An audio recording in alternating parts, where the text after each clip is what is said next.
আপনার একটা বউ আছে আর একটা দুধের শিশু থাকতে আপনি আমাকে কেন বিয়ে করলেন শিশির স্যার? রাতের কথা শুনে শিশির কিছুই বলল না। আগে ন্যায় নিচের দিকে তাকিয়ে সোফায় বসে আছে। রাত শাড়িটা তুলে বিছানা থেকে নিচে নেমে দাঁড়ালো, থমথমে গলায় বলল, আমি কখনো মা হতে পারবো না। এটা জানেন তো? বলতে গিয়ে গলাটা কেমন ধরে এলো রাতের। অন্যদিকে তাকিয়ে কান্না আটকানোর চেষ্টা করলো শিশির। এভাবে রাতের দিকে তাকালো, আবার চোখ নামিয়ে বলল, জানি। রাত শিশিরের দিকে তাকিয়ে ভাবলো, এত কিছু জেনেও লোকটা কেন আমায় বিয়ে করলো? রাতের ভাবনায় সেট গুটিয়ে শিশির বলতে লাগলো, কিন্তু তাতে আমার কিছু যায় আসে না। তুমি নামে মাত্র আমার বউ, কখনো আমার উপর অধিকার খাটাতে এসো না। রাত অবাক হয়ে বলল, মানে? একে তো আপনার বউ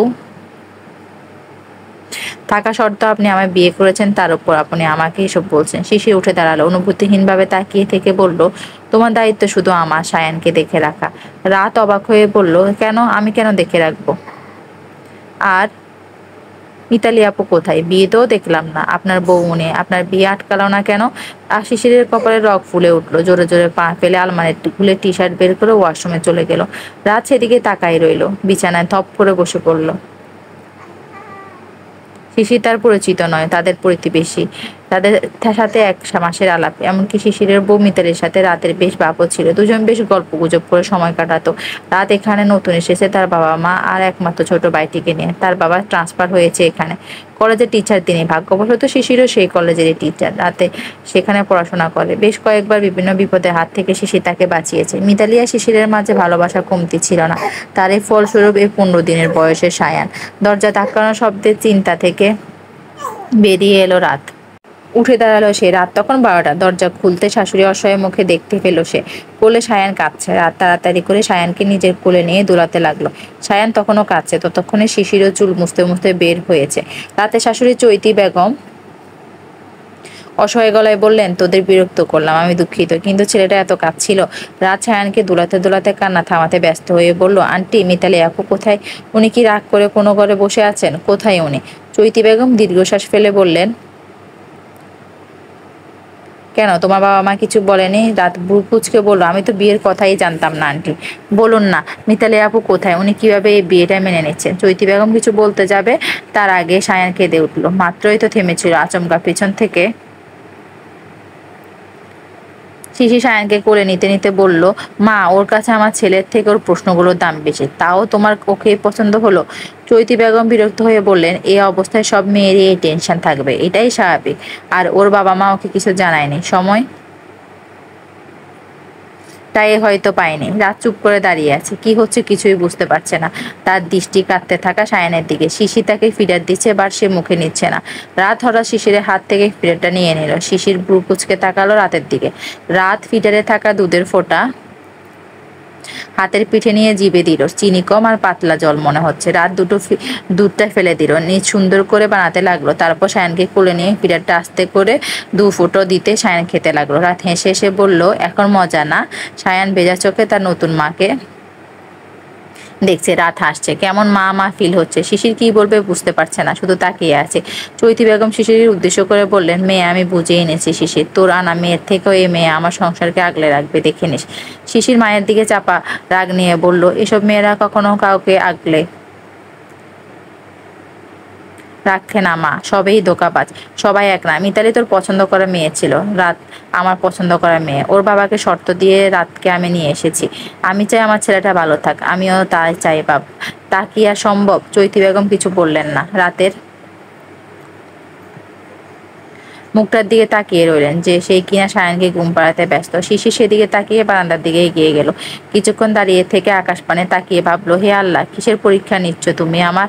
আমার ভালোবাসাকে মিথ্যা প্রমাণ করতে কি মিতালি বাঁধলো না? এভাবে চলে গেল আমায় ছেড়ে। কেন? আমার ভালোবাসায় কি কমতি ছিল?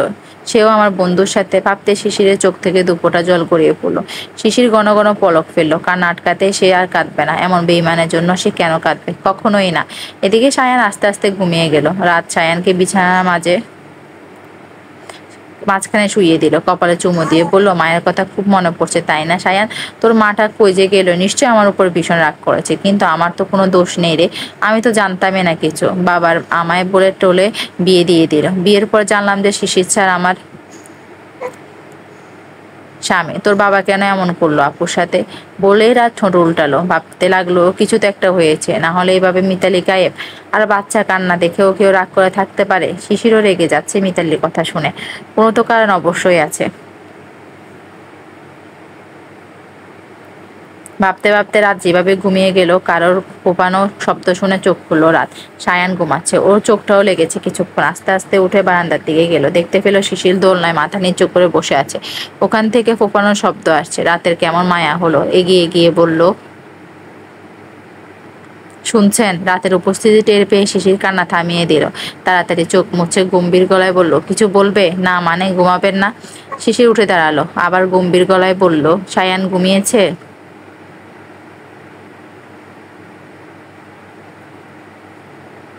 হ্যাঁ, ওকে ঘুম পাড়িয়ে দিয়েছে। শিশির আকাশের দিকে তাকিয়ে বলল, যাও ঘুমাও।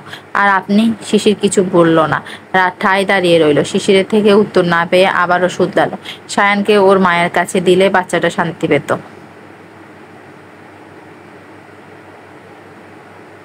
শিশির মাঝে আবারও রাগ দেখা গেল, তবুও নিজেকে সামলে বলল, ওর মা নেই। রাত অবাক হয়ে বলতে লাগলো, নেই মানে? কই মিতালি আপু, এত মানে করো কেন? বলেই শিশির চলে যাচ্ছিল। আচমকা রাত পেছন থেকে হাতটা টেনে ধরে বলতে লাগলো, অনেক হয়েছে, এবার একটু দয়া করে বলবেন প্লিজ মিতালি আপু কোথায়? উনি কিভাবে বিয়েটা মেনে নিচ্ছেন? শিশির রেগে হাতটা ছাড়িয়ে দাঁতে দাঁত চেপে বলল, নেই, ও চলে গেছে, পালিয়ে গেছে অন্য ছেলের সাথে। আরো কিছু? রাত স্তব্ধ হয়ে দাঁড়িয়ে রইল। এই কথাটা তো সে আশা করেনি। এই জন্যই কি শিশির কাঁদছিল? আর মিতালি কিভাবে পারলো এভাবে দুধের বাচ্চাকে রেখে চলে যেতে? আর শিশিরই বা কেমন? রাতকে বিয়ে করে নিল। শিশির চলে যেতে নিলেই রাত বলে উঠলো, আমায় কেন বিয়ে করলেন? আমার জীবনটা নষ্ট করার কি প্রয়োজন ছিল? শিশিরের ভীষণ রাগ উঠে গেল। এমনিতেও সে ভীষণ রাগী মানুষ, তার উপরে রাতের এই প্রশ্ন। সে এবার রেগে বলতে লাগলো, তোমার মতো বদ্দা মেয়েকে যে বিয়ে করেছি তাই তো অনেক। বলো যে তোমার জীবন বাঁচিয়ে দিয়েছি। মিতালি এবার ঠক প্রতারক তাই চলে গেছে, এটা জানার পর এত প্রশ্ন কেন তোমার? তোমার বিয়ে হবে না জেনেই তোমার বাবা আমার মায়ের প্রস্তাব মেনে নিয়ে তোমার সাথে আমার বিয়ে দিতে রাজি হয়েছে। তার মধ্যে তোমার এত দেমাক থাকবে কেন? তোমাকে এনেছি আমার ছেলে দেখাশোনার জন্য, ব্যাস এইটুকু। এর চেয়ে বেশি কিছু আশা করতে যেও না। বলেই শিশির সেখান থেকে চলে গেল। রাতের চোখ থেকে পানি অজরে জড়ছে। সে কোনোদিন মা হতে পারবে না কথাটা জানার পর একটা রাতও যায়নি সে কাঁদেনি, কিন্তু আর শিশিরের কথাগুলো তার বুকে লেগেছে। সে তো কখনো এসব কথা শুনেনি, তবে কি এভাবে শিশির তাকে সারা জীবন শুনিয়ে যাবে? মিতালি কি তাকে এই পেশা দিয়েই আটকিয়ে চলে গেল? কি হতে চলেছে রাত আর শিশিরের জীবনে? দুজনেই বয়ে চলেছে হাজারো কষ্ট। শিশিরের এই কষ্টের মাঝে রাত নিজের সুখের অস্তিত্ব খুঁজে জায়গা করে নিতে পারবে তো? রাত্রিটা বারান্দাতে কেটে যায় রাতের। খুব ভোরে আজানের শব্দে ঘুম ভাঙে তার। চোখ খুলে নিজেকে দোলনায় দেখতে পায়। চোখ জোড়া যেন বন্ধ হয়ে আসছে, মনে হয় ফুলে গেছে। উঠে দাঁড়ায় রাত। রুমে গিয়ে সায়ান আর শিশিরকে ঘুমিয়ে থাকতে দেখে সে। শিশির এক হাতে সায়ানকে আগলে আছে। সায়ানটা এমনি অনেক অত দুষ্ট না, একবার ঘুমালে এত সহজে উঠে না। রাত হালকা হেসে সায়ানের কপালে চুমে দিয়ে একটা সুতি শাড়ি নিয়ে ওয়াশরুমে চলে যাই। ফ্রেশ হয়ে নামাজ পড়ে নিল। সায়ানের পাশে এসে বসতে আবারও রাজ্যের ঘুম চোখে ভর করলো। আস্তে আস্তে সেখানে ঘুমিয়ে গেল সে। এদিকে শিশিরও হঠাৎ ফোন বেজে উঠায় ঘুম ভাঙে তার। ঘুম ঘুম চোখে উঠে বসে। এতটাই ঘুম তার চোখে সে বিপরীত পাশে থাকা সুন্দরীর তরুণী তার চোখে পড়ল না। কলটা রিসিভ করে কানে ধরতে ওপাশ থেকে কেউ বলল, মিস্টার চৌধুরী? শিশির গলাটা ঠিক করে বলল, জি বলছি। আমি থানার ওসি বলছিলাম। শিশির ভ্রু কুঁচকে ফোনের নম্বরটা দেখে নিয়ে বলল, জি বলুন। মিস্টার চৌধুরী, আপনার ওয়াইফের খোঁজ পাওয়া যায়নি, তবে ওনার রেখে যাওয়া চিঠি সূত্রানুসারে আমরা সব জায়গায় খুঁজছি। আমি কি আপনার কাছে জানতে চেয়েছি যে আমার স্ত্রী কোথায়? দাঁতে দাঁত চেপে আপনিই তো থানায় ডায়েরি করলেন। আমি আমার স্ত্রীর নামে মামলা করেছি। ওনাকে খুঁজে শাস্তি দেওয়াটা আপনাদের দায়িত্ব। মিনিটে মিনিটে ওর মতো মেয়ের খবর নেওয়ার সময় আমার নেই। তার মানে আমরা খুঁজে না পাওয়া অবধি আপনাকে ওনার বিষয়ে কোনো কিছু বলবো না, তাই তো? এক্স্যাক্টলি। Okay mister Chowdhury. তবে বিয়ের দাওয়াটা আর কিছু বলার সুযোগ না দিয়ে কলটা কেটে দিল শিশির। রেগে নিজেই বলতে লাগলো, অসহ্য পাগল লোক একটা। কাজের কাজ কিছুই না, শুধু লেকচারবাজি আর কল দেয়া দেই। বলে নাম্বারটা ব্ল্যাক লিস্টে যোগ করে দিল। বিছানা থেকে নামতে যাবে এমন সময় চোখ পড়লো তার বিপরীত পাশে থাকা গালে হাত দিয়ে ঘুমানো সুন্দরী রমণের দিকে। এক হাতে সায়নকে আগলে ঘুমিয়ে আছে সে। শিশিরের পলক পড়ছে না। রাতের চোখগুলো কেমন ফোলা। শিশিরের গত রাতের কথা মনে পড়ে গেল। ভাবলো, না, মেয়েটাকে এভাবে বলা উচিত হয়নি। হয়তো কান্নাও করেছে। পরক্ষণে মিতালির করা কাহিনীর কথা মনে পড়ে গেল। তাতে দাঁত চেপে বিড়বিড় করে বলল, না, এরা সবাই একই রকম, এসব মেয়েদের বিশ্বাস করা যায় না, কখনোই না। বলে সে সেখান থেকে উঠে ওয়াশরুমে চলে গেল। 7টা বাজতে লাগলো, তাকে কলেজে যেতে হবে। দরজায় কারো কড়া নাড়ার শব্দে ঘুম ভাঙলো রাতে। জলদি উঠে পড়লো সে। সায়নের হাত পা ছুঁড়ে খেলছে। রাত মুচকি হেসে দরজার দিকে তাকিয়ে গেল। শিশিরকে ওয়াশরুমে থেকে বের হতে দেখলো। একটু সায়ুর মুখে ফিরেটা ধরুন তো, দরজায় কে এসেছে আমি দেখে আসছি। শিশির কিছুক্ষণ অবাক হয়ে তাকিয়ে বলল, সায়ু? রাত বিরক্তি স্বরে বলল, হ্যাঁ সায়ু, জানতো। শিশির আর কিছু না বলে সায়ানের পাশে শুয়ে ওর মুখে ফিরাত ধরলো। দরজা খুলতে সায়ানের ছোট বোন কেয়াকে দেখতে পেল সে। কেয়া মুচকি হেসে বলল, রাত আপু, মা তোমায় ডাকছে। আসছি কেয়া, সায়ানকে খাইয়ে আসছি। কেয়া সম্মতি দিয়ে চলে গেল। রাত আবারও সামনে সামনে সায়ানের দিকে এগিয়ে গিয়ে শিশিরের উদ্দেশ্য করলো, বলল, এবার আপনি উঠতে পারেন। শিশির এবারও চুপ। রাত মনে মনে ভাবলো, লোকটা এত গম্ভীর কেন? অবশ্যই কথা না বলাই তো ভালো। কথা বললো, কত বাজে বাজে কথা শোনায় সে রাতকে। রাত সায়ানকে ফিডার খাইয়ে কোলে তুলে নিল। শিশির তখন রেডি হচ্ছে। রাত সায়ানকে নিয়ে বাইরে চলে গেল। সেদিকে তাকিয়ে শিশির ভাবলো, মিতালি চলে গেছে আজ 3 দিন। রাত গতকাল বিয়ে করার আগের 2 দিন আমি সায়ানকে এত শান্ত দেখিনি। সবসময় ছেলেটা কেঁদেছে। রাত এসে হয়তো ওর অনেকটা কষ্ট কমিয়ে দিয়েছে, কিন্তু আমার কষ্টটা কমিয়ে দেওয়ার ক্ষমতা হয়তো সৃষ্টিকর্তা ছাড়া কারণে। ভেবে দীর্ঘশ্বাস ফেললো সে। এদিকে নিচে নামতে নামতে চৈতি বেগম এসে সায়ানকে রাতের কোল থেকে নিয়ে বললেন, গতকাল রাত থেকে সামলাচ্ছিস, এখন কিছু খেয়ে নে। খিদে নেই আন্টি, জোরপূর্বক হেসে বলল রাত। কেয়া টেবিলে বসে বলল, সে কি আপু, খিদে নেই মানে? চলে এসো। চৈতি বেগম কেয়াকে চোখ রাঙিয়ে বললেন, আপু কিসের, ভাবি বল। কেয়া কেবলা হেসে বলল, আসলে অনেক দিনের অভ্যাস তো। সমস্যা নেই কেয়া। বলতে বলতে রাত গিয়ে কেয়ার পাশে বসে পড়লো। অল্প কিছু মুখে দিয়ে আবারও সায়ান কেঁদে উঠলো। চৈতি বেগমও সামলাতে গিয়ে অস্থির। রাত উঠে সায়ানকে নিয়ে দুলতে দুলতে বললেন, ইস, আমার সায়ু বাবাটা কি কাঁদে কেন? এই দেখো, তোমার মা তোমার সামনে। সায়ান চোখ উল্টে বড় বড় চোখে তার নতুন মাকে দেখছে। সায়ানের সাথে রাতের বন্ধুত্বটা ঠিক কম দিনের নয়। রাতের কাছে ঘুমন্ত অবস্থায় রেখে মিতালি গোসল করতে যেত, রান্না করতো, বান্ধবীদের সাথে খোশ গল্প করতো। কারণ চৈতি বেগম থাকতেন গ্রামের বাড়ি, কেয়াও হোস্টেলে থাকতো। কিন্তু চৈতি বেগমের বাসায় আসার দিনে মিতালি এইভাবে পালাবে কখনো ভাবতে পারেননি চৈতি বেগম। উনিও তো নিজের মেয়ের মতোই ভাবতেন। কিভাবে ছেলেটা কাঁদছিল একা রুমে, হয়তো ঘুম থেকে উঠে মাকে না পেয়ে। বুক কাঁপছিল না মিতালির ভেবে দীর্ঘশ্বাস ফেলেন চৈতি বেগম। তারপর ব্যস্ত গলায় বললেন, আমায় দে, তুই খেয়ে নে কিছু, আমি সামলে নিচ্ছি। রাত দিল না।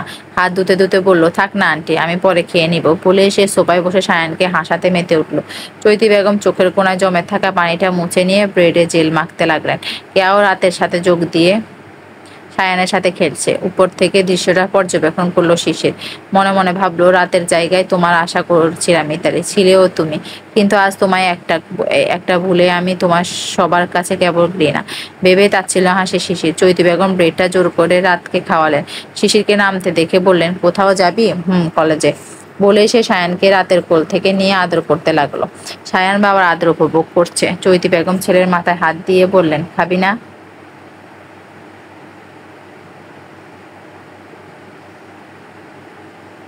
ওয়াশরুমের দরজা ধাক্কানোতে হুঁশ আসে শিশিরের। শাওয়ার অফ করে দরজা খুলতে রাতকে দেখতে পায় সে। রাত তাড়াহুড়া করে বলতে লাগে, দেখুন, আমি আপনার পার্সোনাল ম্যাটারে নাক গলাচ্ছি না, কিন্তু একজন মানুষের এইভাবে রাতে এতক্ষণ শাওয়ার নেওয়া।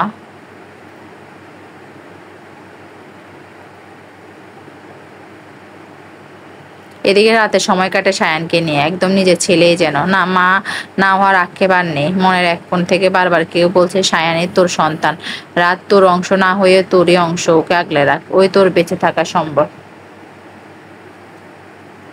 রাত সায়ানকে নিয়ে মেতে থাকে সারাক্ষণই। সায়ানও আস্তে আস্তে রাতকে মাই ভাবছে হয়তো, কিন্তু সবটা সময় বলে দেবে। সন্ধ্যার পর টিউশনি শেষে বাসায় ফিরে শিশির রুমে গিয়ে ছেলেকে বিছানায় শুয়ে থাকতে দেখে সে হালকা মুচকি হেসে ঘুমন্ত ছেলেকে আদর করে।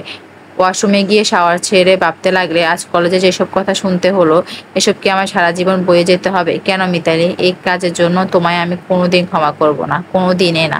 এই দুধের শিশুর কষ্টটা কি আল্লাহ দেখেননি? আল্লাহ কি বিচার করবে না?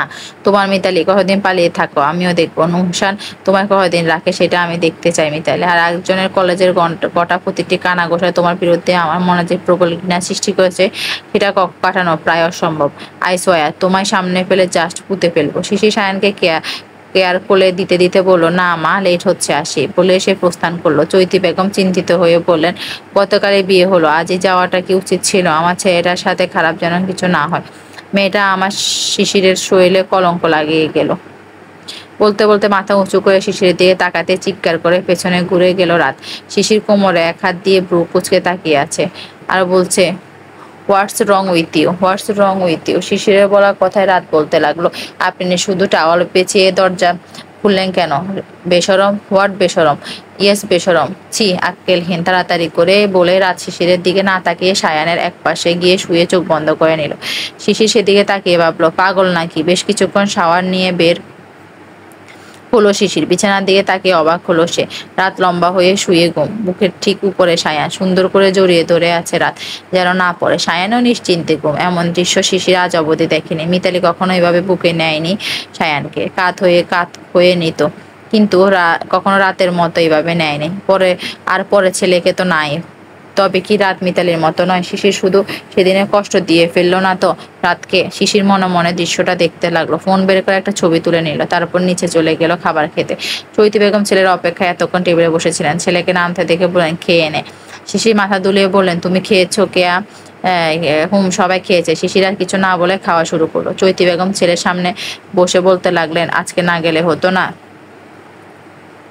কোথায় মা? খেতে খেতে কলেজে। হাত থেমে গেল শিশিরের। খাওয়ার মধ্যে হাত ধুতে ধুতে বলল, বাইরে মানুষের কথা ভেবে ঘরে বসে থাকার মতো ছেলে আমি না, সেটা তুমি ভালো করে জানো। চৈতি বেগম তাড়াতাড়ি করে উঠতে অস্থির হয়ে বললেন, খাবার নষ্ট করলি কেন? খেতে ইচ্ছে করছে না বলে শিশির উপরে চলে গেল।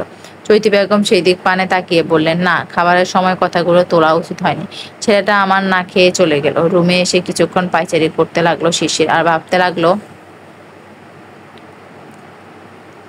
মা কেন এসব বলছে? আমার তো এখানে কোনো দোষ ত্রুটি নেই, যা করেছে সবটাই মিতালি, আর ভালোই হয়েছে ও চলে গেছে। ওর মতো মেয়ের থাকা না থাকাই ভালো। ভাবতে ভাবতে শিশিরের রাগ আরো বাড়তে লাগলো। মনে পড়তে লাগলো মিতালি আর নুশানের ডলাডলির আলাপগুলো। সেগুলোর জন্য শিশির খুব রেগেছিল, কিন্তু ওর মিতালির উপর আস্থা ছিল, তাই কখনো সরাসরি কিছু বলেনি। শিশির বাসায় না থাকায় নুশান একই সময় আসতো মিতালির সাথে গল্প করতে। এমনই একদিন শিশির খুব তাড়াতাড়ি বাসায় চলে আসে। ডুপ্লিকেট চাবি দিয়ে দরজা খুলে ভেতরে ঢুকতে দেখতে পায় মিতালি আর নুশান অনেকটা কাছাকাছি বসে চায়ের কাপে হাতে নিয়ে টিভি দেখতে ব্যস্ত। শিশির এগিয়ে গিয়ে হালকা কাশতে মিতালি কিছুটা দূরে সরে বসলো। চেহারার বয়স স্পষ্ট। জোরপূর্বক হেসে বলল, তো তুমি এত তাড়াতাড়ি চলে এলে? শিশির রাগ কমাতে হাত ঘষতে ঘষতে বলল, কেন, খুশি হওনি? মিতালি কিছু বলার আগেই নুশান বলে উঠলো, আরে ইয়ার, আমি এসে তোকে পেলামই না, তাই ভাবলাম ভাবির সাথে গল্প করি। তাই না ভাবি? মিতালি মাথা নাড়ায়। শিশির একবার মিতালি আর একবার নুশানের দিকে তাকায়, তাতে দাঁত চেপে বলল, কেন নুশান, তুই তো জানিস না যে আমি রাতে বাড়ি ফিরি? নুশান কি বলবে বুঝতে না পেরে হাসতে হাসতে শিশিরের কাঁধে চাকিয়ে বলল, আরে কি এত খেয়াল কি ছিল দোস্ত? ইদানিং তোর আর আমার বাসা ছাড়া কিছুই খেয়াল থাকে না নুশান। সেদিন মিতালির উপর বেশ ক্ষিপ্ত ছিল শিশির, কিন্তু বাচ্চাটার দিকে তাকিয়ে কোনো চেঁচামেচি করেনি। নুশানের সাথে মিতালি দাঁড়িয়ে থাকার দৃশ্যটা চোখে ভেসে উঠতে শিশিরের কপালে রগ ফুলে উঠল। সামনে থাকা পানি গ্লাসটা হাত চেপে ভেঙে হাতে ঢুকে গেল। শব্দে উঠে গেল রাত। সায়নকে আগলে বিছানায় শোয়াতে চোখ পড়ল সামনে। শিশিরের হাত থেকে টপ টপ করে রক্ত মাটিতে পড়ছে। চোখ বড় বড় হয়ে যায় রাতে। তাড়াহুড়ো করে উঠে শিশিরের সামনে দাঁড়িয়ে বলতে লাগে, কি এভাবে, এটা কি হলো স্যার? শিশির ভাবে ফ্লোরে তাকিয়ে রাত কিছুক্ষণ তাকিয়ে থেকে ফার্স্ট এড বক্স নিয়ে পাশে বসলো। হাত ধরে টান দিল শিশিরের, ছাড়িয়ে নিল শিশির, রাত জোর করে টেনে নিল। শিশির ভ্রু কুঁচকে তাকিয়ে রইল। রাত হাত থেকে কাজগুলো সাবধানে তুলতে লাগলো, কিন্তু শিশিরের মধ্যে কোনো ভাবান্তর নেই। রাত রক্ত মুছে ওষুধ লাগাতে লাগাতে বলল, ইস, জ্বলছে তাই না? শিশির তখনও রাতের দিকে ভাবে তাকিয়ে আছে। রাত হাতটা ব্যান্ডেজ করতে করতে বলল, আপনার রাগ হওয়াটা স্বাভাবিক। আপনার সাথে যা হয়েছে তা মোটেও ভালো হয়নি। এমনকি এই ছোট্ট বাচ্চাটা, ওকে দেখলে আমার কলিজা মোচড় দিয়ে ওঠে। ভীষণ মায়া হয় ওর জন্য। কিন্তু আপনি যদি এখন এসব রাগ করে নিজের উপর দেখান, তাহলে বাচ্চাটারও ক্ষতি হবে আর আপনার উচিত নিজের বাচ্চাকে আগলে বেঁচে থাকার চেষ্টা করা, এভাবে নিজেকে কষ্ট না দেওয়া। বাচ্চাটা যদি এসব শব্দে উঠতে পড়তো, কান্না করতো। শিশির ঠান্ডা গলায় বলল, নিজেকে সামলানো এতই সহজ না। আমিও আপনার জায়গায় থাকলে পারতাম না, কিন্তু চেষ্টা তো করতে হবে। চেষ্টা না করলে তো হবে না। আল্লাহ খারাপকে আপনার থেকে দূরে সরিয়ে নিয়েছে, এটার জন্য শুকরিয়া আদায় করুন। কিন্তু এভাবে বসে রাগ করা, কান্না করা বোকামি। আর আপনি আমার স্যার হয়ে এমন বোকামি করবেন বুঝি? আশা রাখি না। রাত শিশিরের হাতটা শিশিরের কোলে সুন্দর করে রেখে মুচকি হেসে ওয়াশরুমে চলে গেল। শিশিরের হাতের দিকে তাকিয়ে ভাবতে লাগলো, রাতের উপর রাগ দেখানো উচিত হয়নি গতকাল। সরি বলতে হবে ওকে। কিছুক্ষণ পর ওয়াশরুম থেকে বের হয়ে রাত শিশির সায়ানকে আদর করছিল। রাত বের হতে দেখে উঠে দাঁড়ালো। রাতের চোখে আবছা জল বোঝা যাচ্ছে। শিশির বেশ অবাক হলো। রাত মুচকি এসে বলল, আপনি এখানে ঘুমিয়ে পড়ুন, আমি সোফায় শুই বলে রাত চাদর নিয়ে যেতে লাগলো। হঠাৎ পেছন থেকে শিশির বলে উঠলো, রাত দাঁড়াও। রাত দাঁড়িয়ে গেল, পেছনে ঘুরে বলল, জি। শিশির শিশির রাতের দিকে এগিয়ে বলল, তারপর বলল, কিছু বলার ছিল তোমায়। শিশির 2 মিনিটের মতো চুপ রইল। রাতও ঠায় দাঁড়িয়ে। শিশির কাঁপা কাঁপা গলায় বলল, গতকাল রাতে তোমায় এতগুলো কথা বলেছি। বলে থামলো শিশির। রাত জোরপূর্বক হেসে বলল, আরে না, আমি কিছু মনে করিনি।